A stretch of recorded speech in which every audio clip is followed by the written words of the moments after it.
Xo'sh, mana bu yoqda paypoqlash qilyapti. Paypoqni qarang, biron joyda takrorlash, topish qiyin bo'lgan modellar. Aynan kolleksiyamizda shu narsalarga e'tibor qaratganmiz. Ko'ryapsiz, noyobligini, ranglarini.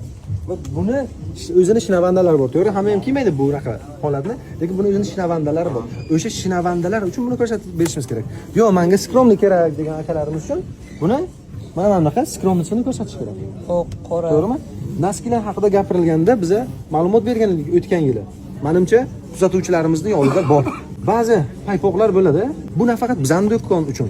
Faqat bizning do'kondan kelib oling degan mantiq bilan aytmayapmiz. O'zingiz uchun e'tiborli bo'ling degan maqsadda aytib o'tyapman. Ba'zi, deylik, ichki kiyim bo'lishi mumkin, mayka bo'lishi mumkin, narxi 3000 so'm bo'lishi mumkin, 4000 so'm bo'lishi mumkin. Lekin masala qayerda? Masala shunaqa tolalar bor, ular baklashkalar, chiqindi polietilenlardan tola, sun'iy tolalar olinadi va o'sha sun'iy tolalar orqali tikiladiganlari bor. Uni kiyganingizda gigiyenik jihatdan juda katta kasalliklarga duch kelishingiz mumkin. Biz mahsulotlarimizni avval tekshirib, o'zimizga ravo ko'rganligini mijozlarimizga taqdim qilamiz. Shu mantiqlarni demak siz nima qilishingiz kerak?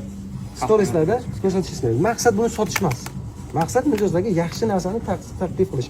Aynan shunaqa yaxshi mahsulotlar qayerda bo'lsa, aynan o'sha joylarda xarid qilishlarini tavsiya qilish.